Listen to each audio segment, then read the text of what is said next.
दोस्तों एक भीड़ भाड़ वाला चौराहा और नेता की एक काली कलर की स्कॉर्पियो फुल स्पीड में जा रही थी। किसी कारणवश एकाएक ब्रेक मारता है और पीछे आ रही एक महिला जिसकी स्कूटी पर उसका छोटा बच्चा भी बैठा हुआ था, एकाएक ब्रेक मारने के कारण उसका टक्कर स्कूटर से हो जाता है। दोनों में बात विचार होने लगती है और इस बीच वहाँ के पुलिस वाले आकर दोनों का समझौता कराने की कोशिश करते हैं। इसी बात से नाराज वो नेता पुलिस वाले को ही थप्पड़ मार देता है। दोस्तों फिर क्या था, वर्दी का अपमान पुलिस वाले नहीं सह पाते हैं और सारे पुलिस वाले मिलकर उस नेता की ऐसी धुनाई करते हैं। दोस्तों ऐसी धुनाई करते हैं, तभी एसपी साहब को कॉल जाता है और एसपी साहब आनंद फानंद वहाँ पहुँचते हैं। उस नेता और एसपी में तगड़ा बहस होता है और एसपी साहब पुलिस वाले को आदेश देते हैं, इस भरे चौराहे पर भरे पब्लिक के सामने इसने पुलिस के ऊपर हाथ उठाया है, पुलिस की बेइज्जती की है। इसी भरे चौराहे पर इसे गाड़ी के बोनट से बांधकर पीटा जाए। दोस्तों उसके बाद जो होता है बड़ा ही मजेदार होता है। दोस्तों पब्लिक बाह बाह कर उठती है। आइए दोस्तों पूरी कहानी को जानते हैं विस्तार से। दोस्तों कहानी शुरू करने से पहले आप लोगों का बहुत बहुत शुक्रिया, दिल से धन्यवाद। आप लोग हमें काफ़ी सपोर्ट करते हैं और दोस्तों आपके सपोर्ट से ही हमें ताकत मिलती है। दोस्तों अपना सपोर्ट और आशीर्वाद ऐसे ही बनाए रखिएगा। हम आपके दोस्त, आपके भाई हैं। दोस्तों एक कहानी की शुरुआत उत्तर प्रदेश के श्रावस्ती से होती है और श्रावस्ती का एक ईदगाह तिराहा है। काफ़ी भीड़ भाड़ वाला इलाका है। वहाँ ट्रैफिक पुलिस भी रहते हैं और उत्तर प्रदेश की पुलिस भी रहती है उस भीड़ को और ट्रैफिक को कंट्रोल करने के लिए। दोपहर का 12 बजे का टाइम था। दोस्तों भीड़ और गहमागहमी खूब ज़्यादा थी। तभी एक काली कलर की स्कॉर्पियो तेज गति से आती है और उस स्कॉर्पियो में बैठे थे उत्तर प्रदेश के बीजेपी नेता राकेश गुप्ता के भाई राजेश गुप्ता। सत्ता के नशे में चूर एकाएक उन्हें कोई काम याद आता है और जोर का ब्रेक मारते हैं और स्कॉर्पियो ब्रेक की चरमराहट के साथ रुक जाती है। उसी स्कॉर्पियो के पीछे एक महिला जो कि स्कूल से अपने बच्चे को लेकर आ रही थी। महिला संभलते संभलते संभल नहीं पाती है और थोड़ा सा स्कूटर का टक्कर उस स्कॉर्पियो से हो जाता है। महिला गिरते गिरते बचती है लेकिन वो बच्चा गिर जाता है। ये देख महिला काफ़ी गुस्सा होती है। तब तक पब्लिक भी दौड़कर आ गई थी उस बच्चे को उठाने के लिए। दोस्तों क्रोध में महिला उस गाड़ी वाले से, स्कॉर्पियो वाले से जाकर उलझ पड़ती है। अब बोलती है, जब आपको गाड़ी चलाना नहीं आता तो रोड पर गाड़ी लेकर निकलते क्यों हो। दोस्तों महिला को ये मालूम नहीं था कि ये सत्ता पक्ष यानी कि बीजेपी के नेता राकेश गुप्ता का भाई राजेश गुप्ता है। दोस्तों वो नेता राजेश गुप्ता उस महिला को बोलता है कि स्कूटर वाली कीड़े मकोड़े की तरह तुम जिंदगी जीती हो और हमसे मुंह लगाती हो।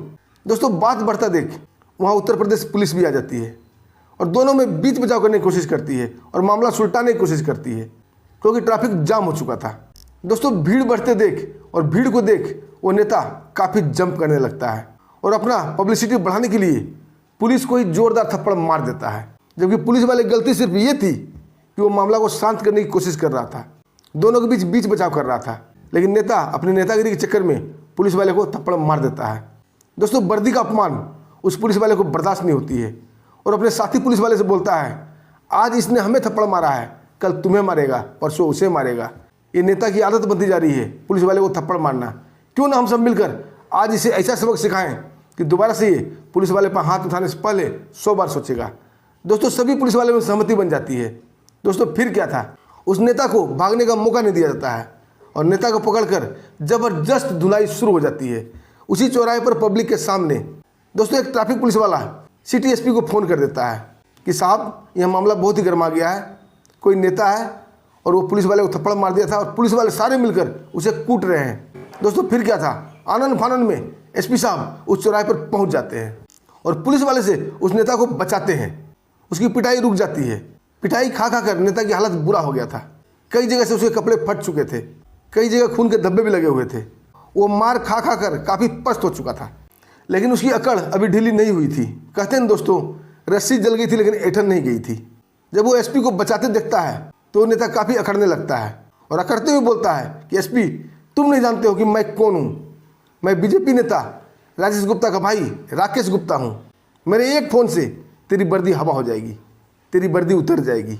दोस्तों एसपी साहब उसे देखकर मुस्कुराते हैं। आप बोलते हैं, इतनी मार खाने के बाद भी तेरी अकड़ ढीली नहीं हुई है। तुम नेता कुत्ते की पूंछ होते हो जिसकी पूंछ कभी सीधी नहीं हो सकती। तभी वो नेता करते हुए बोलता है, देख लेना एसपी, तुझे बहुत महंगा पड़ेगा।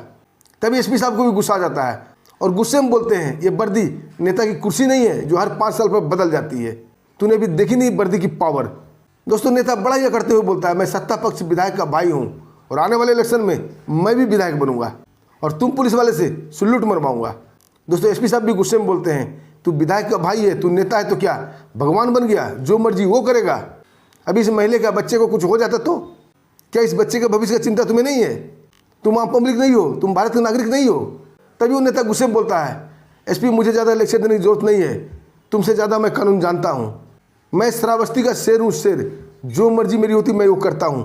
तेरे जैसे 36 ऑफिसर मेरे आगे पीछे घूमते हैं।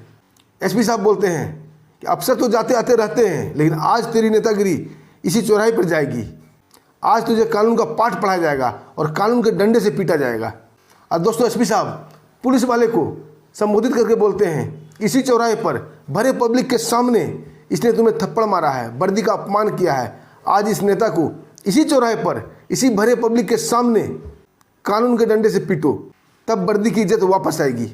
दोस्तों ये सब बातें वहाँ खड़ी भीड़ भी सुन रही थी, सबके कान खड़े हो गए थे, सब ने अपना अपना मोबाइल निकाल लिया था और वीडियो बनाना शुरू कर दिया था और समझ रहे थे यहाँ आज कुछ नया होने वाला है।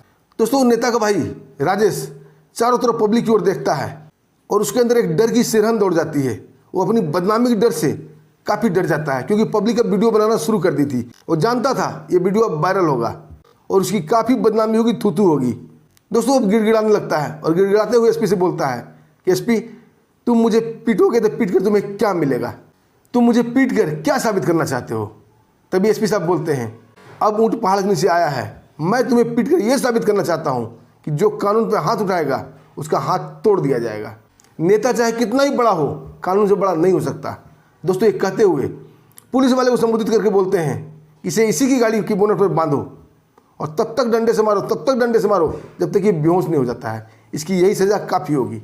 कोई एफआईआर नहीं, कोई कुछ नहीं, फैसला ऑन द स्पॉट यही करना है, तब इस नेता की अकड़ ठिकाने आएगी। दोस्तों फिर क्या था, सारे पुलिस वाले मिलकर उसकी ही गाड़ी पर, काली स्कॉर्पियो पर, उसके बोनेट पर नेता को चढ़ा देते हैं और दो पुलिस वाले उसका दोनों हाथ पकड़ लेते हैं। अब बाकी पुलिस वाले उसके पिछवाड़े पर दे डंडा दे डंडा दे डंडा, भरे पब्लिक के सामने उसकी पिटाई शुरू हो जाती है। दोस्तों जब बहुत देर पिटाई होती है तब एसपी साहब बोलते हैं, अब इसकी सज़ा आज के लिए काफ़ी है, इसे छोड़ दो। पुलिस वाले रुक जाते हैं और एसपी साहब उसके सामने जाते हैं। अब बोलते हैं, नेताजी अकड़ ठिकाने आई या नहीं आई कि अभी थोड़ा और बाकी है? दोस्तों नेता बेइज्जती, अपमान और पिटाई से काफ़ी टूट चुका था। गर्दन झुकाए, नज़रें झुकाए, चुपचाप अपनी गाड़ी में बैठ जाता है।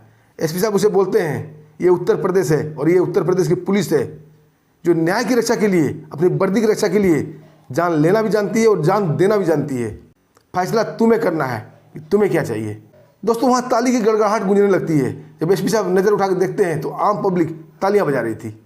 वो नेता अपनी गाड़ी लेकर चुपचाप वहाँ से खिसक जाता है और एसपी साहब भी अपनी गाड़ी में बैठते बैठते पुलिस वाले को निर्देश देते हैं, चाहे कुछ भी हो जाए वर्दी का अपमान नहीं सहा जाएगा। उत्तर प्रदेश पुलिस की वर्दी का रौब पूरे देश में है। दोस्तों ये बोलकर एसपी साहब भी चले जाते हैं। पुलिस वाले फिर अपनी अपनी ड्यूटी पर लग जाते हैं। दोस्तों आपका क्या विचार है इस कहानी के बारे में? अपना कीमती राय, अपने मन की सोच को कमेंट के माध्यम से जरूर लिखिएगा। क्या एसपी साहब ने सही किया या गलत किया? नेता को ऐसी सजा मिलना चाहिए या नहीं? नेता क्या कानून से बड़ा होता है? दोस्तों छोटा सा कमेंट जरूर कीजिएगा, मैं हर कमेंट का जवाब देता हूँ। दोस्तों अब हमें आज्ञा दीजिए, फिर मिलते हैं एक शानदार और सच्ची कहानी के साथ। तब तक के लिए नमस्कार, जय हिंद, जय भारत।